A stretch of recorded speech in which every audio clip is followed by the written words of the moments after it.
Vamos al libro de Marcos, capítulo 1, versículo 30 capítulo 1, versículo 29 al 39. Nos queda un poquito para terminar, ya casi. Vamos con este es el quinto tema del libro de Marcos y apenas vamos a terminar un capítulo. Dice la Biblia: al salir de la sinagoga vinieron a casa de Simón y Andrés, con Jacobo y Juan. Y la suegra de Simón estaba acostada con fiebre y enseguida le hablaron de ella. Entonces él se acercó y la tomó de la mano y la levantó e inmediatamente le dejó la fiebre y ella les servía. Cuando llegó la noche, luego que el sol se puso, le trajeron todos los que tenían enfermedades y a los endemoniados. Y toda la ciudad se agolpó a la puerta y sanó a muchos que estaban enfermos de diversas enfermedades y echó fuera muchos demonios y no dejaba hablar a los demonios porque le conocían. Levantándose muy de mañana, siendo aún muy oscuro, salió y se fue a un lugar desierto y allí oraba. Y le buscó Simón y los que con él estaban, y hallándole le dijeron: todos te buscan. Y él les dijo: vamos a los lugares vecinos para que predique también allí, porque para esto he venido. Padre, gracias por esta mañana, Señor. Gracias por tu palabra, porque ella es verdad. Porque está escrito, Señor, que lámpara es a mis pies tu palabra y lumbrera en mi caminar. Señor, ella puede guiar mi vida, puede enseñarme, puede confrontar mi corazón, porque es viva y porque es eficaz. Oro, Señor, porque cada uno de los que estamos acá hoy sea tocado por tu palabra, que ella cumpla el propósito para lo cual tú la enviaste, que ella sea un martillo que quebranta el corazón duro, que ella sea una espada que corta y separa lo espiritual de lo carnal, pero que también sea un fuego que purifica nuestro corazón. Te doy gracias en el nombre de Jesús. Amén y amén. La enseñanza de hoy se llama el poder del reino. ¿El poder de qué? Del reino. Por eso empecé compartiéndole lo que es un reino realmente. Un reino es algo muy diferente a lo que nosotros conocemos. En la antigüedad, cuando un rey iba y conquistaba otro lugar, él podía establecer allí todo lo que quería. Podía establecer su cultura, podía establecer su idioma, podía establecer su religión, podía establecer sus dioses y podía establecer lo que se le diera la bendita voluntad al rey. Lo que él quisiera hacer, podía hacerlo. ¿Qué hacían? Tomaban cautivos los hombres de guerra y los tomaban presos, y a las mujeres muchas veces las maltrataban, otras veces no, pero las mujeres y los niños no eran el objetivo de ellos, eran ¿qué? Los hombres. Y después de tener cautivo todo el pueblo, entonces ellos instalaban su propio gobierno. Hay un ejemplo histórico que usted lo puede comprobar, solo es buscar la historia. Se llama Alejandro el Grande.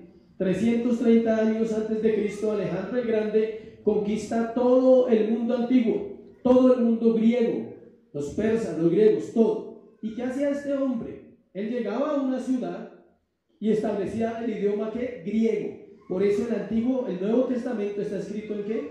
En griego, porque él establecía allá, establecía el culto, el idioma griego, las costumbres de Grecia y todo. Y él conquistó todo el mundo habido y por haber en los 330 años antes de ¿qué?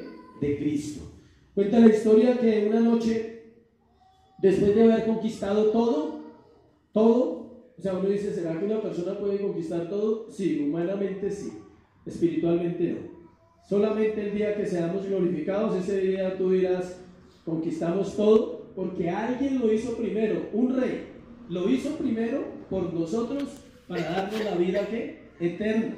Entonces Alejandro el Grande está en Babilonia, y Babilonia había sido destruida muchos años antes, como 300 años antes, y había un decreto de que Babilonia no podía volver a ser construida, y existe, la antigua Babilonia nunca aparecerá otra vez. Y esa noche él estaba junto al mar y él dijo, voy por Babilonia, y esa noche murió. tenía 32 años.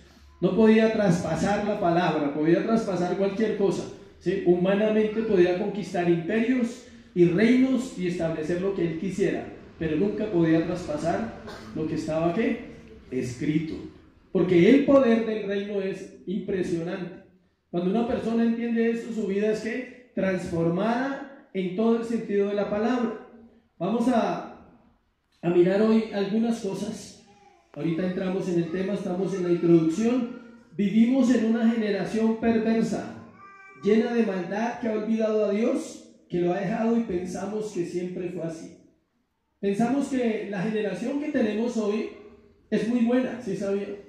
Desde ahí empieza el engaño en el corazón de una persona creyente, y si no lo es tiempo de despertar y darse cuenta que vivimos en una generación que no le teme a Dios, que está llena de maldad, que se está yendo contra Dios cada día más. Cada día el hombre se revela más contra Dios. Y uno dice, pero entonces, ¿por qué hay tantas iglesias? No importa que estén llenas, no importa. La pregunta es si Dios está en el corazón del creyente.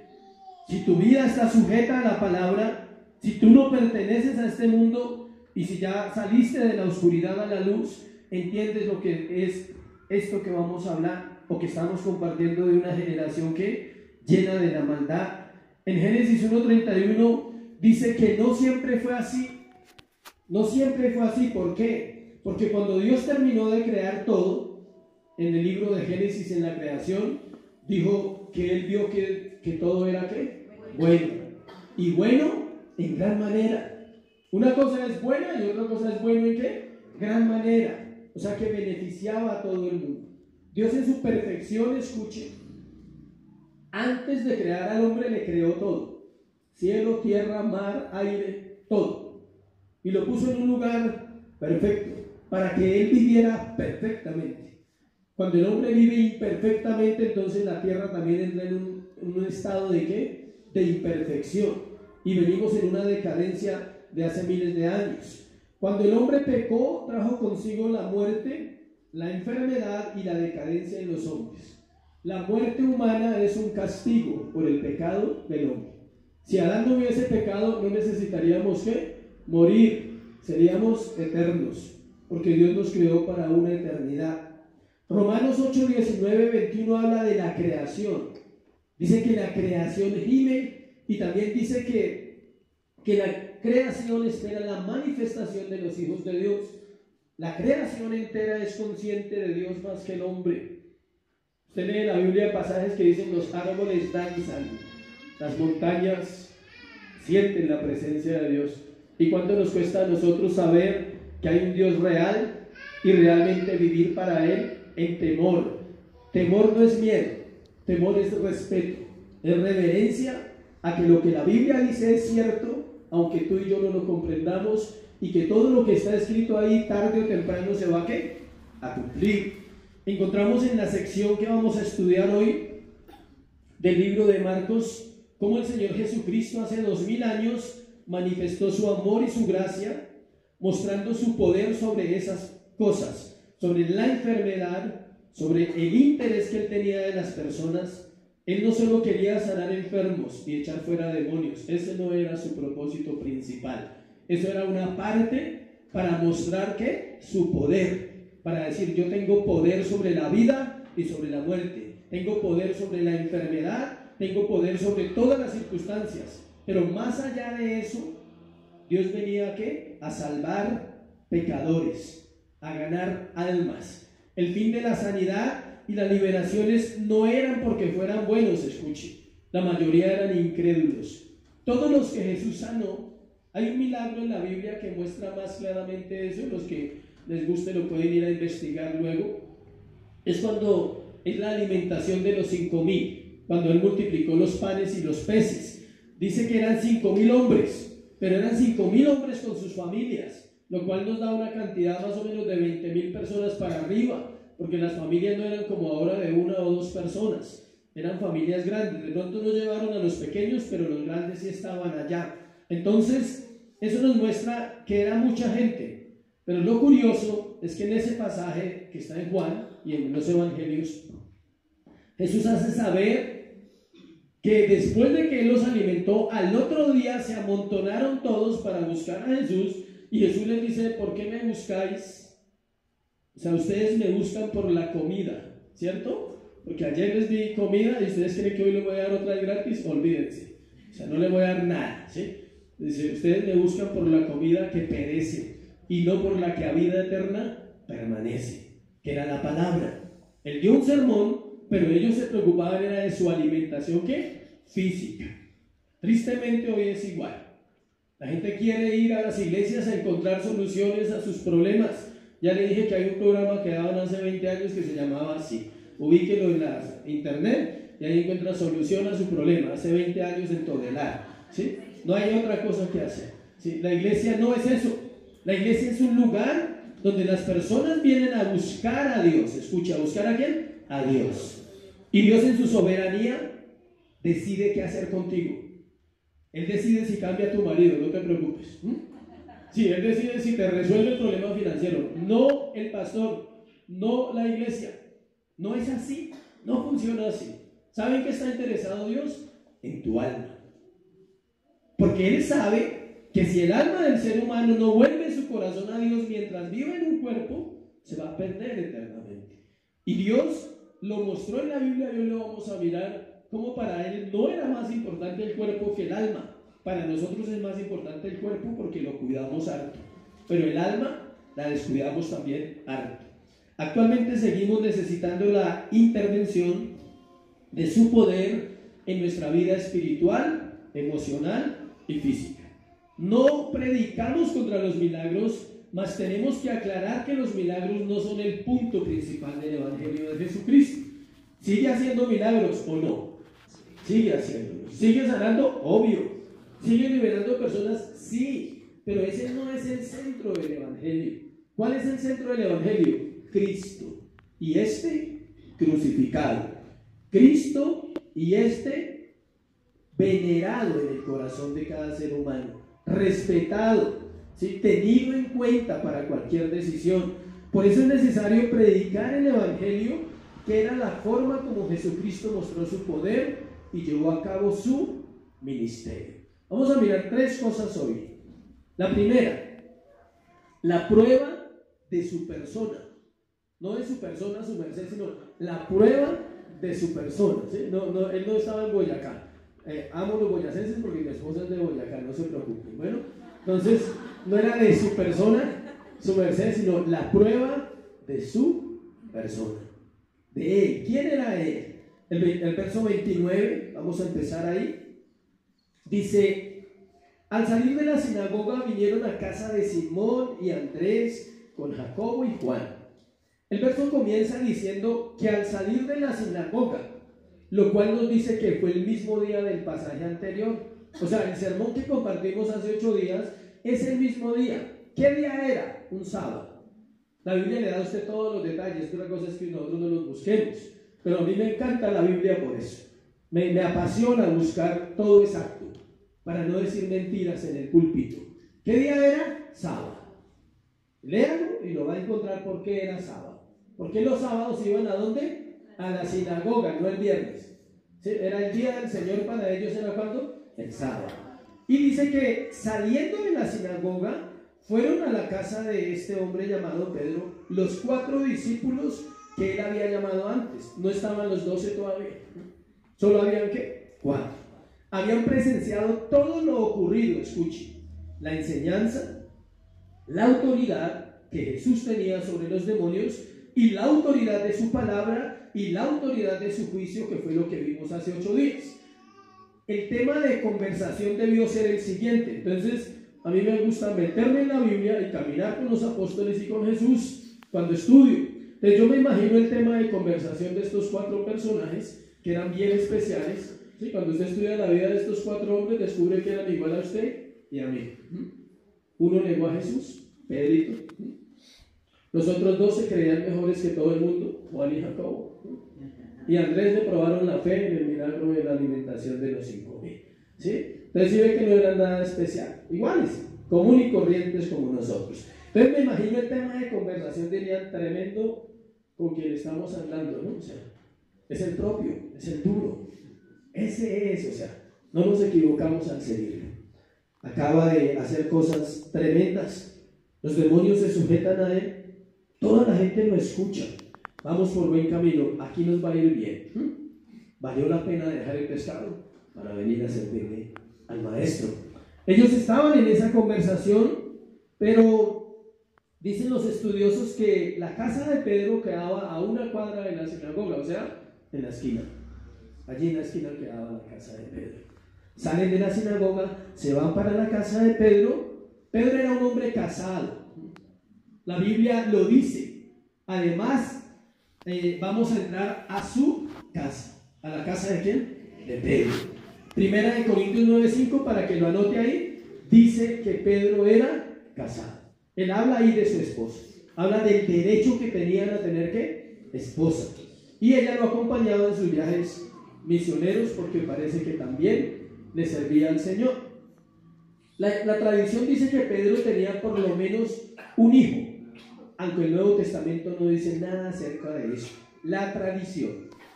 ¿Qué es la tradición? Los libros que fueron escritos en la época en que ellos vivieron, la historia. Dice que por lo menos tenía, ¿qué? Un hijo, aunque el Nuevo Testamento no lo dice. La historia judía ubica la casa de Pedro a una cuadra de la sinagoga y que allí vivían Pedro, su esposa, su hijo, su hermana, Andrés y la familia de esto. Cualquier parecido con la realidad es solo coincidencia. Bueno, son de esas casas donde vive el hermano, la hermana, no hay problema. ¿Sí? Por ahora era así. Ellos tenían que cambiar esa naturaleza y la cambiaron. ¿Sí me explico? Vivía Pedro, la esposa, el hijo de Pedro, la suegra de Pedro, Andrés y su familia. O sea, era una banda grandecita las que vivían allí. Los arqueólogos han descubierto que en la casa de Pedro hay inscripciones grabadas acerca de la iglesia primitiva, lo cual nos hace saber que en la iglesia de Pedro comenzó parte de la iglesia cristiana. En la casa de Pedro comenzó parte de la iglesia cristiana. ¿Cuántos saben que toda la iglesia cristiana comenzó ¿dónde? En casas, en hogares. No comenzó en ningún otro lugar. O sea, no comenzó en un templo, no comenzó en una iglesia, comenzó ¿dónde? En la casa de Pedro. Versículo 30. Aparte del privilegio que Jesús fuera a su casa, había otro motivo. Dice que enseguida le hablaron de ella. Su confianza era genuina y después de lo que habían visto sabían que él podía sanarle. Vaya al versículo 30, donde dice: y la suegra de Simón estaba acostada con fiebre y enseguida le hablaron de ella. O sea, ellos van, entran allá y le hablan ¿de quién? De la suegra de Pedro. Le dicen: maestro, la suegra de Pedro está enferma. O quizás el mismo Pedro le dice: Jesús, mi suegra está enferma. ¿Cuántos han tenido la suegra enferma? No voy a hacer ningún chiste contra la suegra, no se preocupe. Bueno, Marcos dice que tenía fiebre, nos dice el libro de Marcos, mientras que Lucas 4:38 nos dice que era una gran fiebre. ¿Sí es lo bueno de estudiar? Marcos dice que ella tenía ¿qué? Fiebre, pero usted busca la misma historia en Lucas y él dice una gran fiebre. Por eso lo dijo, porque era ¿qué? Médico. Ya lo tenía anotado aquí. Lucas era ¿qué? Médico. Lucas dice que le rogaron. Usted tiene que siempre mirar los paralelos. El Evangelio de Lucas dice que ¿qué? Le rogaron. Usted lo puede buscar allá. Le rogaron que ¿qué? Que la sanara.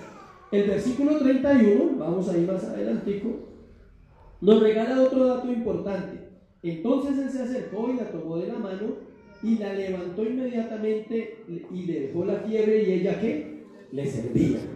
Nos regala un dato importante, que ella inmediatamente ¿qué? Le servía. Las sanidades de Jesús, y es donde vamos a mirar el punto de la persona de Jesús. Las sanidades de Jesús eran ¿qué? Instantáneas. Muy diferente a lo que se hace hoy en día en las iglesias o los televangelistas. ¿Era qué? Instantánea. Si una persona estaba enferma y el Señor había determinado sanarla, no era que se va a recuperar y poco a poco va a venir el milagro. No, era inmediato. Esta mujer estaba enferma y dice que ella se levantó ¿a qué? A servirle. ¿Qué era servirle? De pronto hacen el almuercito, la comida, algo tuvo que hacer para esos discípulos y el Señor. ¿Listo? No era un curandero o un milagrero que se aprovecha de la necesidad de las personas para sacarles dinero. Jesús no era eso. Jesús no es nada parecido a lo que hoy en día vemos en cuanto al Evangelio. Jesús no usaba la enfermedad de la gente para lucrarse. Él sanaba aún a incrédulos, escuche. Porque muchos de los que Él le dio la comida, lo crucificaron. Y muchas de las personas que recibieron milagros de Jesús fueron los mismos que estaban el día que lo crucificaron diciendo que crucifícale, crucifícale. Muchos de ellos. O sea que Jesús sanó incrédulos, sí. Hay gente que hoy en día dice, es que le faltó fe a usted para sanarse. No, eso es mentira. O sea, si usted le dice eso a una persona como pastor, usted no está pastoreando, ¿sabe? Porque es algo soberano. No es porque yo ore por alguien que se sana, le aclaro. Oramos. Si hay alguien enfermo, podemos orar al final si usted quiere. Pero no garantizamos milagros porque no somos, ¿qué? Milagreros. Es una soberanía absoluta de Dios. Si Él quiere hacer el milagro, Él lo va a hacer. Lo va a hacer conforme a su voluntad. No podemos decirte, sí, pasa enfrente y vamos a orar por ti. No. Pero si quieres que oremos, lo hacemos. Porque creemos en la Biblia, creemos en la palabra y Dios sigue obrando. No estoy diciendo que no siga obrando. Hoy día muchos quieren pagar el milagro cuando le dicen que pacten y que Dios lo va a sanar.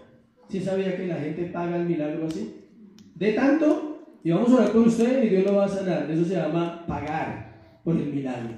En la Biblia nadie pagó un milagro. Todos fueron sanos por autoridad de Dios, por el poder de la palabra y por quien estaba en ese momento actual. ¿Quién era? El Hijo de Dios.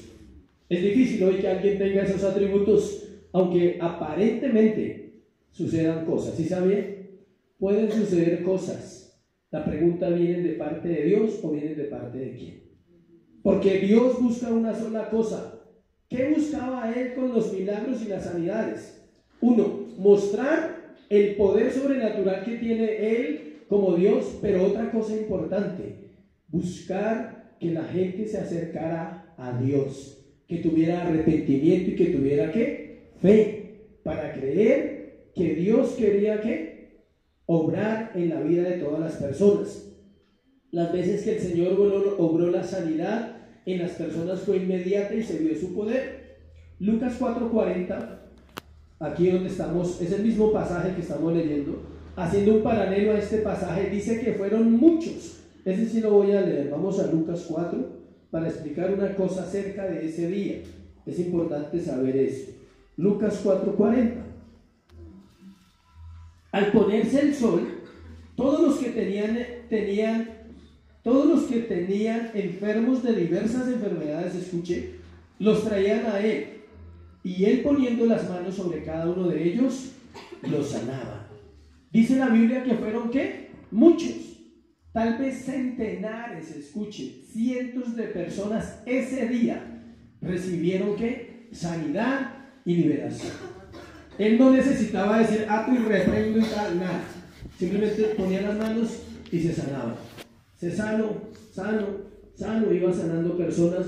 Y dice que, me gusta porque dice que al ponerse, ¿qué? El sol, ubíquese.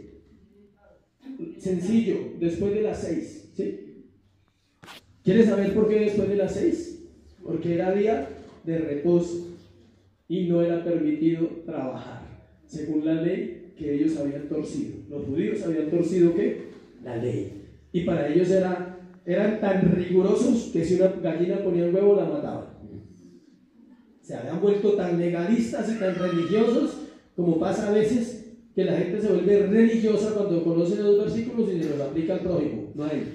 ¿Sí? Eso se llama religión. Cuando usted le dice, usted que va a la iglesia y peca, ¿sí? Eso se llama religión. La religión siempre pelea, siempre contiende. Entonces se saben 3 versículos, pero nunca se sabe uno para sí mismo, ¿sí? No se lo aplican a sí mismo. Entonces ellos, si una gallina ponía un huevo, ¿qué? La mataban. Porque según ellos el día de reposo no se podía hacer, ¿qué? Nada. Y aún viven así los judíos, ¿sí sabía? El viernes a las 6 de la tarde empieza el día de reposo. ¿Y termina cuánto? El sábado a las 6 de la tarde. Entonces por eso dice que al ponerse el sol, o sea, después de las 6, todos los que tenían enfermos de diversas enfermedades, no de una enfermedad, eran diversas, muchas enfermedades, lepra, todo lo que tenía que ver con fiebres, úlceras. Habían enfermedades de esta época que todavía no existían en esa época, ¿sí? El nombre por lo menos, como el cáncer, el SIDA, eso no estaba aparentemente, pero la lepra era un tipo de ¿qué? De cáncer, que destruía la piel, que destruía todo el cuerpo. Lo que pasa es que no lo habían descubierto. Dice que también salían demonios de muchos dando voces y diciendo: tú eres el Hijo de Dios, pero él los reprendía y no les dejaba hablar porque sabían que él era el Cristo. Me llama la atención algo: él no reprendía a las personas, sino a ¿qué? A los demonios. A veces uno reprende a las personas y no a los demonios. Eso pasa a veces. Aquí la fe de los participantes no era necesaria, y eso a veces no lo sabemos, porque la mayoría de ellos eran ¿qué? Incrédulos. Luego muchos llegaron a la fe verdadera a causa de lo que recibieron. Muchos de los que ese día fueron sanados y liberados llegaron a la fe verdadera después, porque siguieron a Jesús, se dieron cuenta que lo que él hacía y lo que decía demostraba que él era quien había sido anunciado como ¿quién? El Mesías venidero. Dios usa diversas formas para acercarnos, escuche, para conocerlo y que nuestra vida sea transformada. Siempre he puesto este ejemplo y usted me lo escuchará en muchas predicaciones.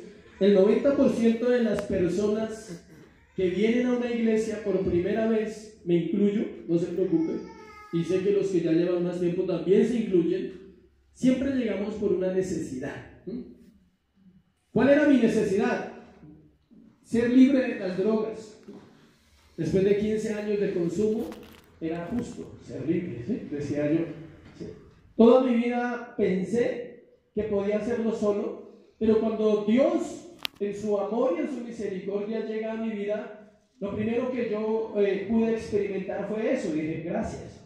Y vino una libertad en esa área. Entonces Él suplió una necesidad, pero esa necesidad en mi vida no me salvó. El hecho que Él me liberara de las drogas no me hacía todavía un hombre que salvo. ¿Cómo se salva una persona? Al final lo vamos a ver. Al final, en el tercer punto, ¿qué es lo que se requiere para la salvación? ¿Cómo una persona encuentra salvación en Cristo Jesús? Versículo 32 dice de Marcos 1:32. Cuando llegó, ¿qué? La noche. Ahí está hablando lo mismo de Lucas 4:40. Luego que el sol se puso, le trajeron todos los que tenían enfermedades y a los endemoniados. La sanidad de la suegra de Pedro fue conocida rápidamente, escuche, al punto que muchos vinieron a él. ¿Cuántos saben que en el pueblo siempre hay chismosos? Siempre. Sí. O sea, dicen que pueblo chiquito, infierno grande. Todo el mundo sabe. Sanaron la mamá de Pedro, la suegra. Estaba con una fiebre impresionante, se iba a morir, ¿sí sabe? Y ese tal Jesús vino y la sanó. Claro, eso se regó por todo lado. Ellos salen de la sinagoga y va y se riega toda la información y empieza a llegar gente. Y les llegaba gente para que él obrara. El texto nos dice que fue en la noche porque era un día de reposo, el cual termina a las 6. Durante el día nadie podía hacer nada, se lo estoy repitiendo porque ya se lo dije, por eso sucedió en la noche. ¿Cuántos fueron sanados? Muchos. Y esa era solo una noche, escuche, del ministerio de Jesús. Uno hace cuenta y dice, ¿cuántas personas sanó Jesús durante su ministerio? Miles. Pero no se equipara o se equilibra el número de milagros con el número de salvos. ¿Por qué? Porque al final dice que cuando Él muere y resucita, se apareció a 500 hermanos. Y si la Biblia los llama hermanos, es porque eran ¿qué? Salvos. Y eran la iglesia de Jesús. O sea que el ministerio de Jesús por máximo ascendió ¿a cuánto? A 620 o 32, más o menos. ¿Quieres saber por qué? 500 hermanos, 120 en el aposento y 12 discípulos. No puede subir de ahí. No hay evidencias que haya subido de ahí. Su ministerio de 3 años larguitos. ¿Por qué? Porque Él aparece a personas y los confirma que son ¿qué? hermanos que son salvos. Pero ¿cuántos fueron sanados? Miles. ¿Cuántos escucharon el mensaje de Cristo? Miles. En Judea, Galilea, Capernaum, Samaria, todas las ciudades de la época escucharon el mensaje de Jesús. Pregunta, ¿por qué no se salvaron miles? Porque muchos iban solo ¿por qué? Los milagros. Porque muchos iban buscando solo una sanidad. Porque muchos iban buscando solo un beneficio personal, material o físico. Y Cristo va más allá. Qué triste que Jesús fuera solo eso. Para mí sería triste si solo me pudiera dar un beneficio material y no me diera un beneficio de mi alma, de saber que estoy seguro en Él. Su poder no tiene límites. La cuestión es si lo creemos o no. ¿Cuántos saben que el poder de Dios no tiene límites? Jamás. Solo que hemos sido mal enseñados en entender que su poder va más allá de nuestra parte material y nuestra parte ¿qué? Física. Su poder es netamente espiritual, totalmente espiritual. Y lo espiritual, escuche, lo espiritual afecta lo material y lo físico.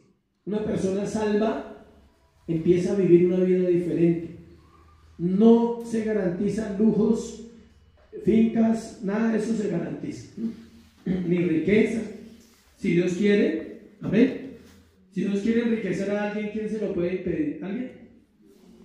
¿Sí sabía que en la Biblia hay hombres ricos totalmente? Le voy a nombrar solo uno que era rico, rico. José de Arimatea. ¿Por qué? Porque tenía un sepulcro y se lo regaló ¿a quién? A su Señor. No estoy diciendo que nos regale nada, no se preocupe. Sí, no, esa no es la enseñanza. Sí, la gente piensa de una vez y ya van a pedir. O sea, no se trata de eso. No necesitamos sepulcro, gracias a Dios. Sí, pero era un sepulcro fino. Jesús no fue metido en cualquier lugar.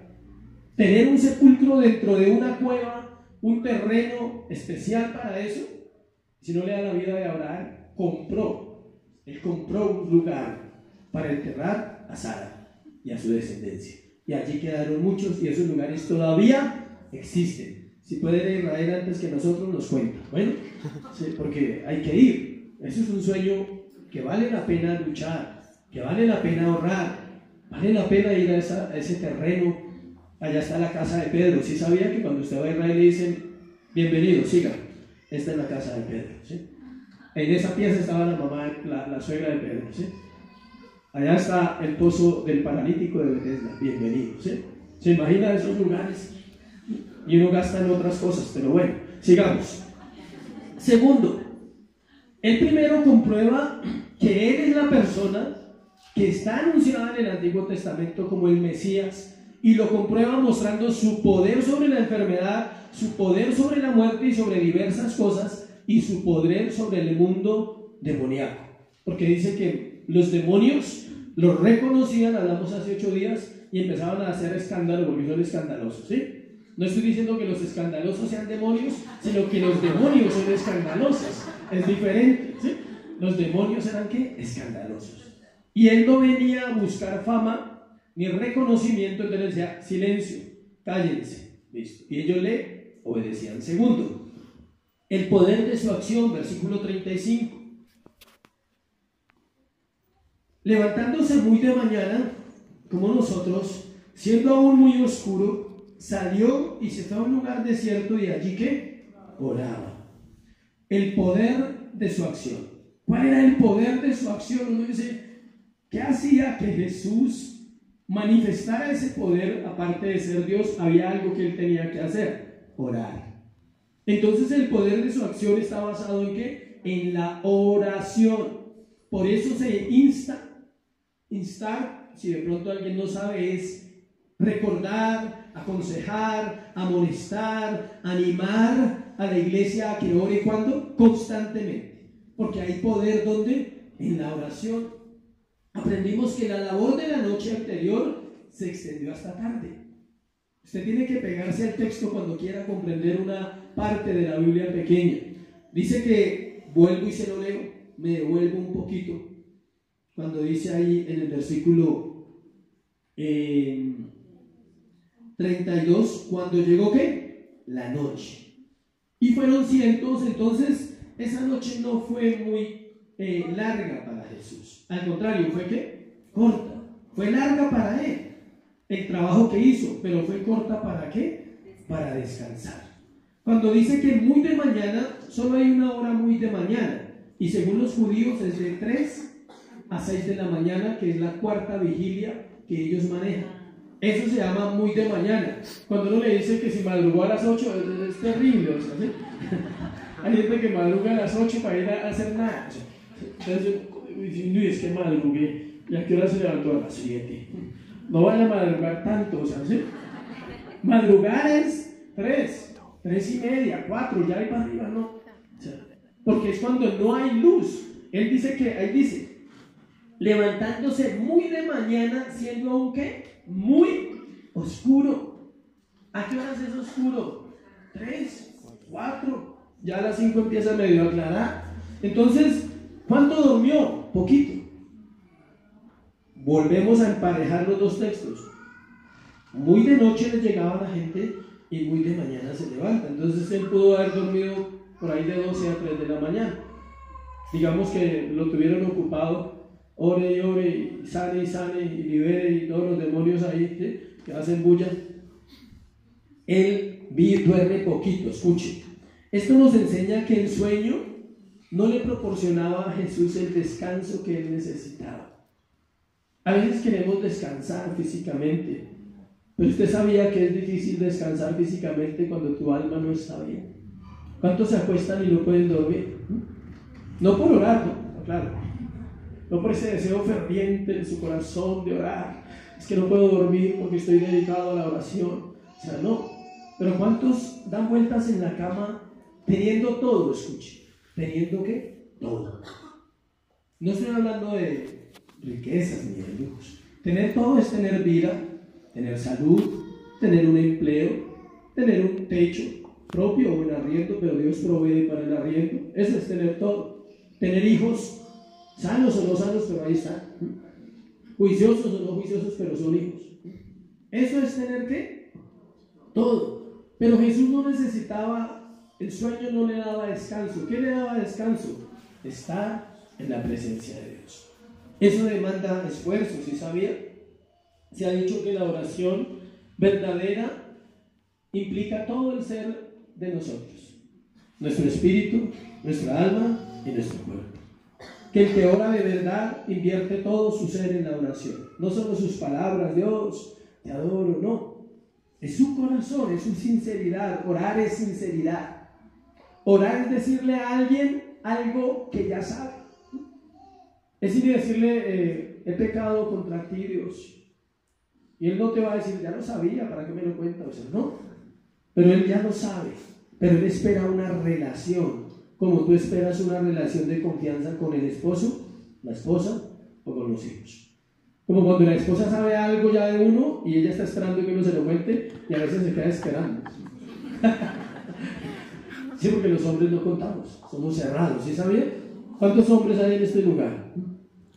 Gloria a Dios por los hombres, por ese entusiasmo. Amén. ¿Sí? No contamos, somos cerrados. Cuevas, ¿sí? Cuevas humanas somos los hombres. Y las mujeres, en cambio, quieren hablar todo en 5 minutos. Entonces, somos opuestos. Pero Dios busca en la oración que tanto el hombre como la mujer se pueda ¿qué? Abrir, que puedan abrir su corazón. La pregunta es, ¿qué oraba Jesús con el Padre? O sea, es raro, ¿no? Es Dios, está hablando con Dios, no necesita nada, pero sin embargo va y busca. Entonces, ¿cómo será nuestra necesidad si alguien que no necesitaba va y lo hace para enseñarnos, lógico, para darnos un ejemplo? Pero cuánta más es mi necesidad. El poder de su acción definitivamente era la oración. El texto dice que levantándose, o sea que durmió unas pocas horas, y buscó un lugar desierto, un lugar solo, ahí dice que se fue al desierto, un lugar privado. Las ciudades eran cerca del desierto, entonces era fácil buscar esa soledad para estar en intimidad con el Padre y con el Espíritu Santo.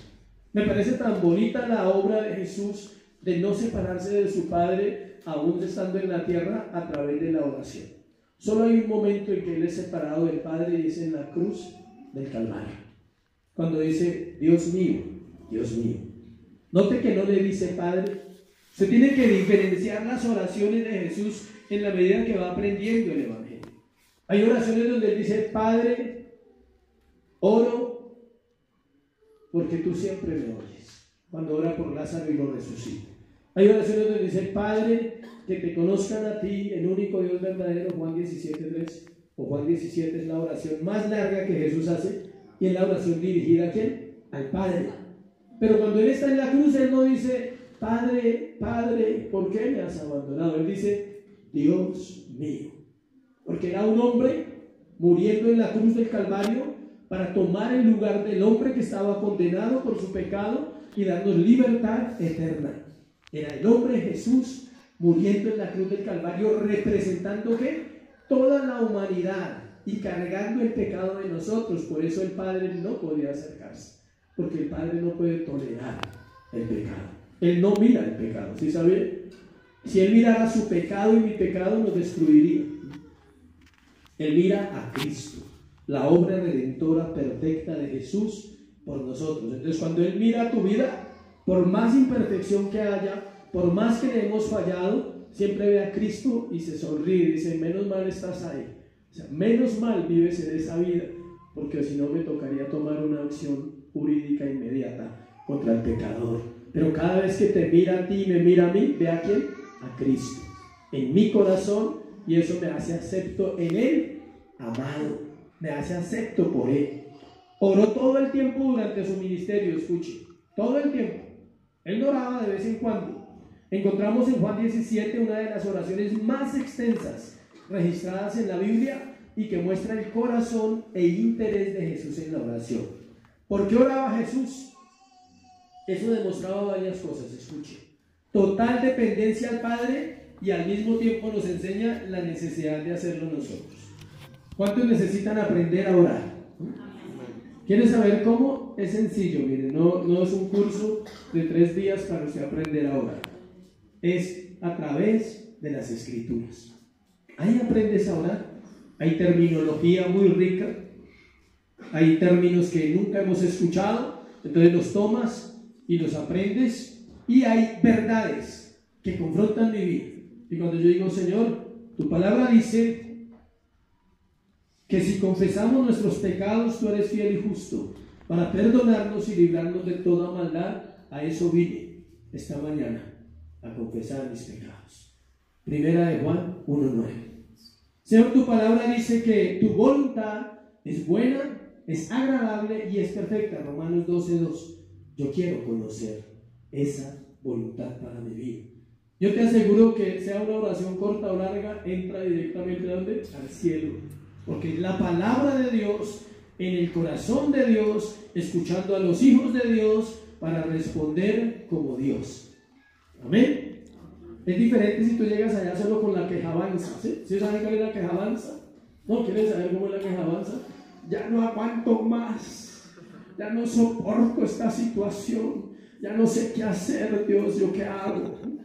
Tranquilos que todos pasamos por ahí, yo también, no me preocupen, ¿sí? Mientras aprendemos, mientras le damos interés a la palabra, mientras la amamos, mientras nos dedicamos a ella y la estás leyendo y un día tienes que parar porque no aguantas y tienes que orar porque los versículos se volvieron ¿qué?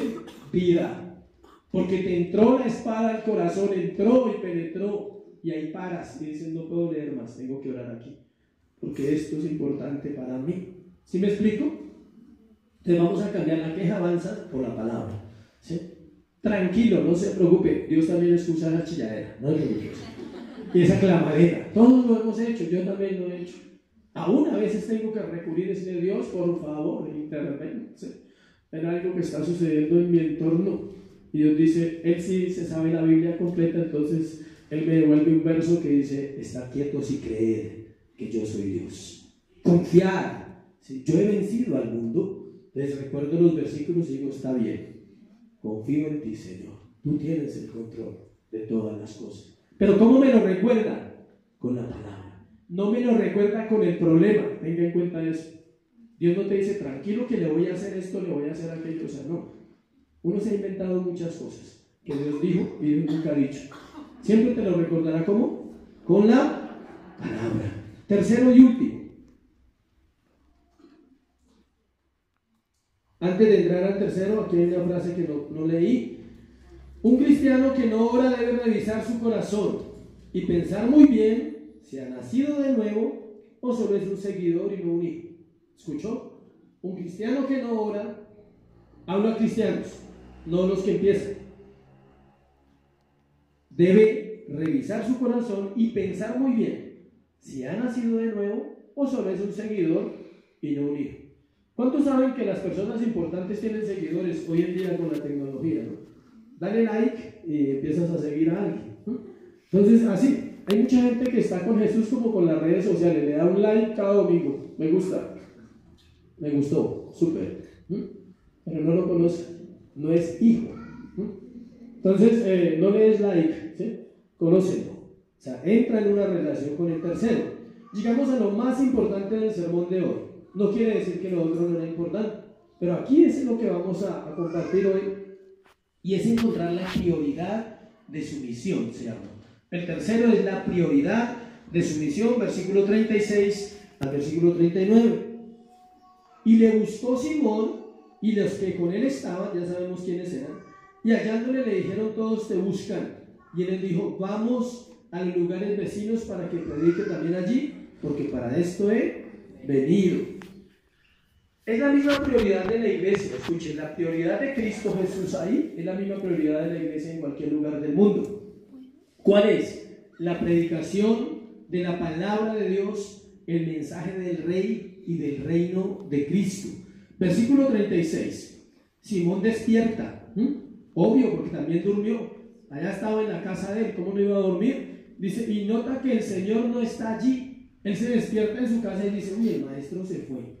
Y dice que él sale a buscarlo, pero al parecer mucha gente había venido buscando sanidad a la casa de Pedro. Por eso dice que cuando Pedro lo halló le dijo: todos te buscan. Note la escena y vámonos a Jerusalén. Se levanta Pedrito por la mañana y nota que afuera hay una cantidad de pueblo. ¿Por qué? Porque la noche anterior fue impresionante lo que Jesús hizo. ¿Pero por qué iban ellos? Por el milagro. Y note que Jesús no fue a sanarlos, y eso nos da una buena enseñanza. Jesús no sana a todos.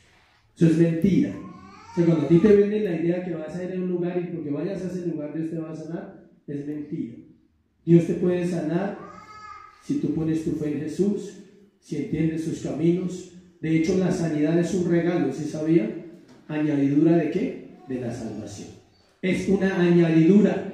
Jesús no dijo: buscar los milagros y las sanidades y las demás cosas serán añadidas.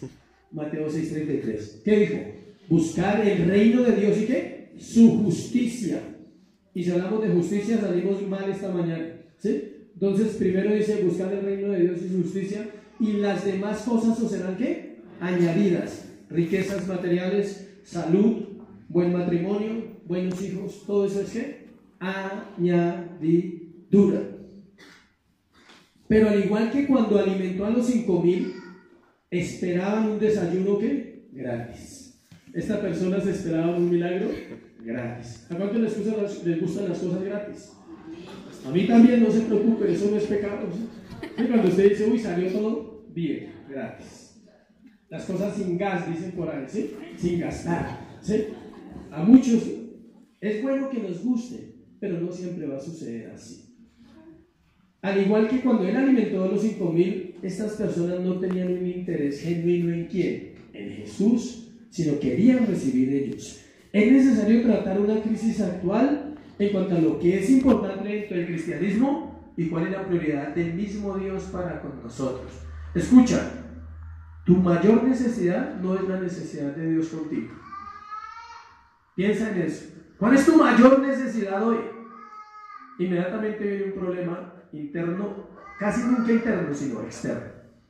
Siempre viene la deuda, el bendecido que está en la casa, el hijo que no quiere obedecer, viene algo así rápido. Esa prioridad para Dios no es tan importante. ¿Cuál es la prioridad de Dios más importante? Que le conozcas. que aprendas a lidiar en esta tierra con todos los asuntos de la vida. Son muchos. Las sanidades y las liberaciones eran y son, escuchen, una muestra de su compasión y su poder, pero Él vino a otra cosa, vino a redimir pecadores. Versículo 37. Es curiosa la respuesta del Señor. Si Él hubiera sido otro, Él aprovecha la popularidad. Él dice, wow, anoche fueron 500, hoy hay 1000, vamos a sanarles, si vamos a ir hacia ellos. Él no se aprovecha de nada contigo, ni conmigo, ni con nadie. Él no aprovecha la popularidad, no aprovecha la fama para quedarse ahí, sino que Él conocía la necesidad también de otros lugares. Por eso dice, vamos a los lugares vecinos para que predique también allí, porque para esto he venido. Esa es la esencia del mensaje de todas las 3 cositas que compartimos hoy. ¿Para qué vino Jesús? Para predicar el Evangelio. ¿Y cómo lo hace hoy en día? A través de hombres. Lucas 5:32 es más específico en cuanto a qué vino Jesús. Acompáñenme a Lucas 5:32. Dice, no he venido a llamar justos, sino a pecadores al arrepentimiento. ¿Sí? Él no vino a otra cosa. La ñapa, el milagro. La ñapa, aparte de que lo sanaba, lo salvaba. Y hay un ejemplo en la Biblia, que lo vamos a ver más adelante, pero solo le voy a compartir algo pequeñito, y es la sanidad del paralítico. Cuando los 4 amigos lo meten por el techo y lo llevan donde Jesús, dice que Él le dijo, tus pecados te son perdonados. Y todo el mundo se escandalizó, los fariseos dijeron, blasfemias, dice. ¿Cómo así que tus pecados te son perdonados? Y dice que Jesús, conociendo el corazón de ellos, les dice, ¿qué es más fácil? Decir o hacer. ¿Tus pecados te son perdonados? O levántate, toma tu lecho y anda. Hágase la pregunta y póngase de acuerdo con su corazón. ¿Qué es más fácil hoy en día? ¿Sanar o salvar? Siempre ha sido más fácil sanar, escuche. De hecho, la ciencia puede sanar, ¿sí? ¿Sí sabían que la ciencia puede sanar? Prevenir enfermedades a través de procesos, de métodos, pero salvar es imposible. Por eso les pregunta, ¿qué es más fácil? ¿Decirle a un hombre, toma tu lecho y anda? ¿O decirle, tus pecados te son perdonados? Eso los puso en un dilema teológico. Ellos creían que sabían y no sabían nada. Y Él está demostrando que es más fácil que sanar, pero asimismo es menos importante.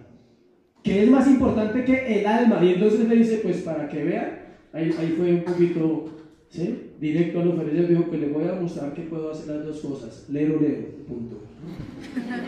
Ustedes no pueden hacer nada. Para que ustedes vean quién soy yo, Él era duro con los fariseos. Porque los fariseos siempre en la representación triste del pueblo de Dios desobediente. Y eso es para nosotros. Siempre que tú leas las historias de los fariseos, representa el pueblo de Dios que desobediente. Y Él era duro con ellos. Dice, pues les voy a hacer una terrible, ¿sí? Puedo hacer las 2 y ¿quién me puede decir algo? Puedo decirle, tome su lecho y levántese, y puedo decirle, sus pecados son perdonados, y fueron perdonados.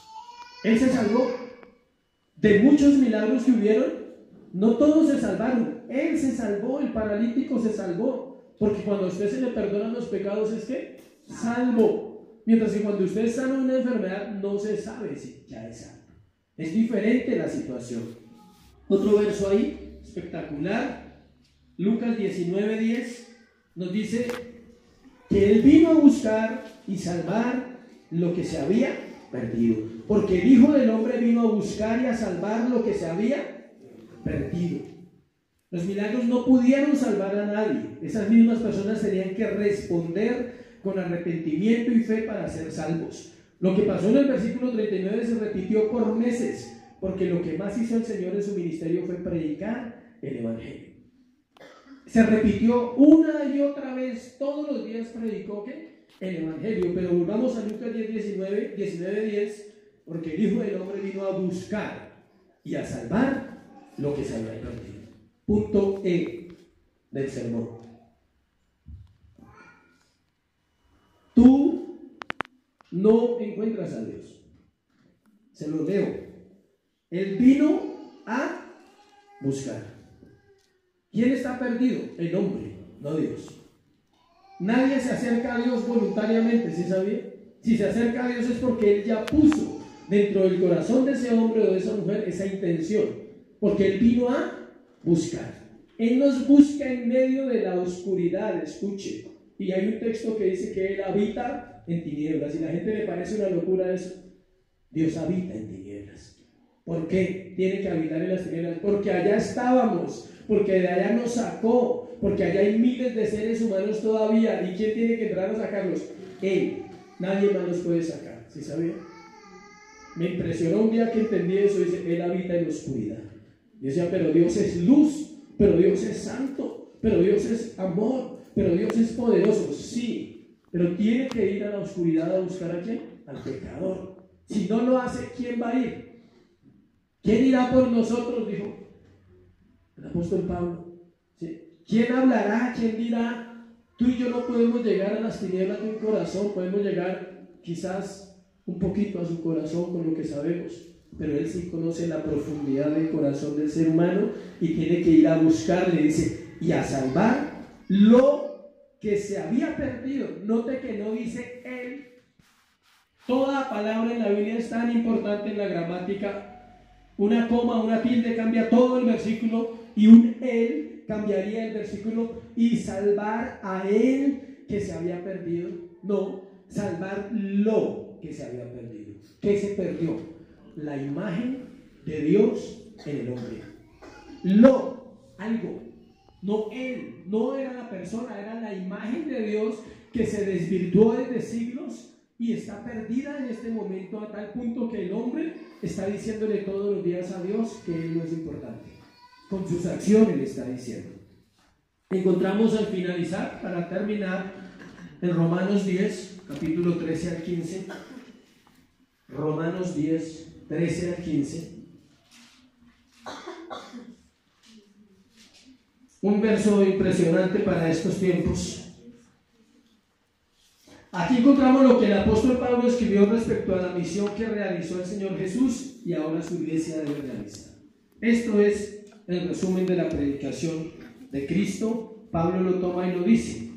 Escuchen, Romanos 10, versículo 13 al 15. Porque todo aquel que invocare el nombre del Señor Jesús será salvo. ¿Cómo pues invocarán a aquel en el cual no han creído? ¿Y cómo creerán en aquel de quien no han oído? ¿Y cómo oirán sin haber quien les predique? ¿Y cómo predicarán si no fueren enviados? Como está escrito, cuán hermosos son los pies de los que anuncian la paz, de los que anuncian las buenas nuevas. Primero, bueno, un punto ahí como usted quiera, todo aquel que invocar el nombre del Señor será ¿qué? Salvo. Invocar, llamar, buscar. En el hebreo es todo aquel que buscare al Señor será salvo. No es una invocación de un día. No es que usted un día tiene problemas y le dice, Señor, ayúdame. Y Él viene y lo ayuda y usted nunca se vuelve a acordar de Él. El término correcto para invocar es buscar. ¿Cuándo lo buscamos? Todos los días. ¿Cómo invocarán a aquel en el cual no han creído? O sea que primero tiene que haber ¿qué? Fe. Para buscarle tienes que creer las escrituras. Hoy en día la escritura está fragmentada. Se ha cometido un delito con la Biblia al fragmentarla, al no enseñarle a la iglesia que la Biblia debe ser leída completa, en su orden, desde Génesis a Apocalipsis. ¿Por qué? Porque es una historia completa, no es una historia fragmentada.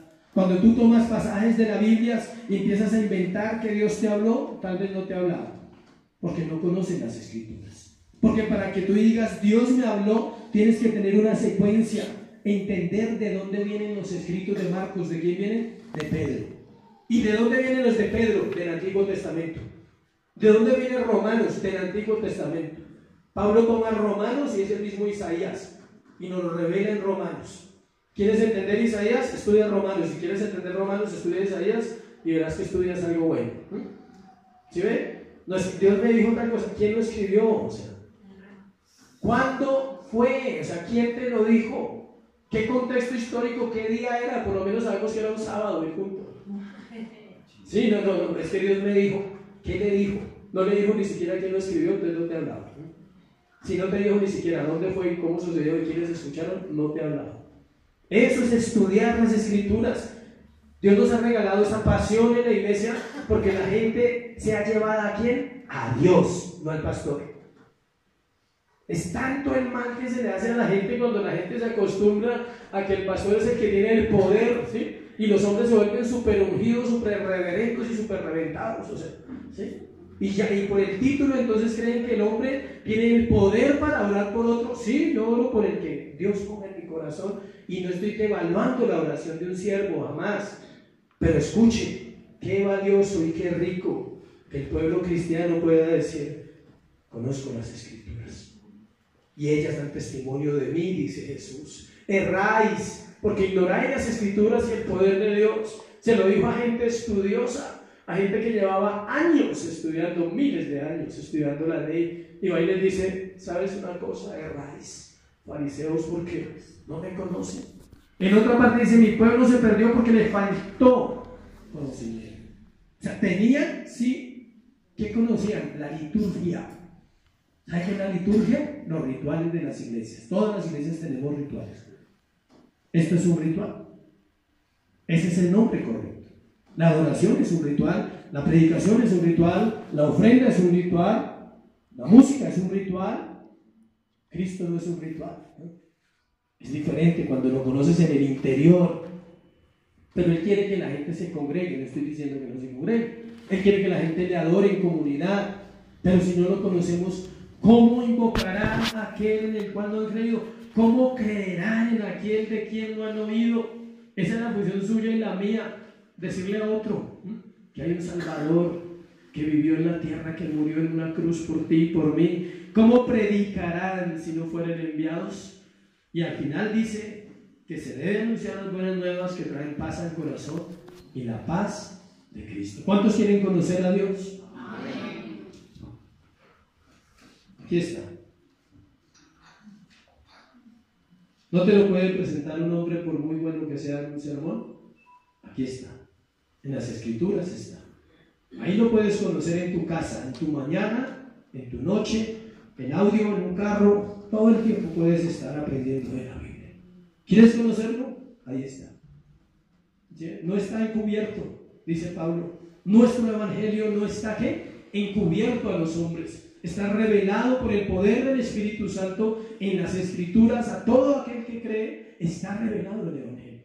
Para que no seas llevado para allá y para acá, sino que tengas claro que Dios te llamó a ti y a mí, sin títulos, a conocer a Jesucristo. Amén. Ponte sobre tus pies y vamos a orar, pidiéndole que Él nos deje conocerlo, nos enseñe un poco más de su presencia, de su amor. Padre, gracias. Gracias, Padre, porque tú eres bueno. Te plació, Dios.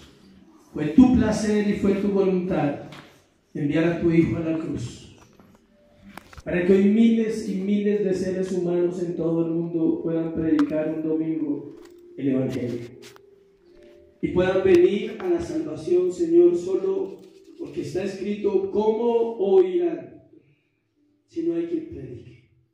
¿Y cómo invocarán a aquel en quien no han creído? Por eso hoy pon tu fe en Jesucristo. Este es el momento propicio para decirle: yo creo en ti, como cantamos al principio. Creo en ti, Jesús. Creo en tus palabras que son verdad. Creo que moriste en la cruz por mis pecados, Señor. Creo que llevaste mi maldad y me diste libertad. Y por eso esta mañana me trajiste a este lugar. Tú no estás aquí por casualidad, ni los que vienen seguido, ni los que vienen por primera vez. No es una casualidad. Tú estás acá porque Dios quería que escucharas un mensaje de salvación. Que pudieras evaluar tu vida y que puedas salir a vivir tu vida normal mañana, evaluando y diciendo: al menos será cierto lo que escuché ayer. ¿Será cierto que Él murió por mis pecados? ¿Será cierto que Él entregó su vida por mí? ¿Será cierto que me amó hasta el fin y me amará siempre? ¿Cuánta necesidad, Cristo, hay en nuestro corazón de ti? ¿Cuánta necesidad en esta generación, Dios? ¿Cuánta necesidad en este pueblo, Señor, en cada gente, en cada generación que ha pasado y que está viviendo hoy, Dios, nuestra generación? Piensa cuánto necesitamos de Dios, todos los que estamos aquí, todos los que conocemos alrededor nuestro, cuánto te necesitamos, Cristo. Pero ¿cómo oirán, Dios? ¿Cómo oirán si el pueblo no sale a decir las buenas nuevas de salvación, pero primero les dice que hay una necesidad porque somos pecadores, que hay una necesidad que nadie puede suplir, ni el dinero, ni el estudio, ni la fama, ni la mejor familia que tengas, ni la inteligencia más grande que obtengas en este mundo? Por eso el profeta dijo: no se alabe el hombre en su sabiduría, no se alabe en sus riquezas, no se alabe en su conocimiento. Alábese el hombre de conocerme y temerme y saber que yo soy Dios. En eso un hombre puede estar seguro, una mujer, en decir: yo te conozco y sé que lo que me falta por conocerte, tú me lo vas a regalar, Dios. Tú me vas a enseñar a caminar junto a ti cada día. Tú me vas a enseñar a vivir una vida piadosa, una vida en integridad, Dios, que ama lo recto, que ama lo justo, que ama la palabra de verdad. Dile que te enseñe sus caminos, que te enseñe su verdad. Si has caminado con Dios y todavía no le conoces, dile: yo quiero conocerte, yo necesito conocerte, mi vida necesita de ti, Señor. Mi corazón anhela tu presencia, así como el siervo clama por las corrientes de aguas, así por ti, Dios, clama mi alma esta mañana. Dios, la iglesia necesita tu palabra. Que hoy sea revelación a nuestro corazón la importancia de que haya alguien que haga vallado, de una atalaya que se levante, alguien que advierta al pecador hacia dónde va, alguien que le diga al Señor, al hombre pecador, a nuestras familias, que sin Dios no hay vida, que sin Cristo no hay esperanza, que Él murió, que Él resucitó, que está sentado a la diestra de Dios Padre y que desde allí gobierna con autoridad. Que alguien pueda abrir el entendimiento de otros es una gracia, es un milagro que solo Dios puede hacer. Es el milagro más grande, iglesia, que Dios ha hecho. Se llama la salvación del alma, y es entender, escucha, que un día, al final de nuestra vida, tendremos que dar cuentas y se probará nuestro corazón y se probará nuestra vida y entenderemos realmente qué hicimos y si valió la pena vivir o simplemente perdimos la oportunidad. Hoy te doy gracias, Señor, por este tiempo y por esta palabra que traes a tu iglesia, a mi corazón, en el nombre de Jesús. Amén. Y amén. Dale ese aplauso a Jesús.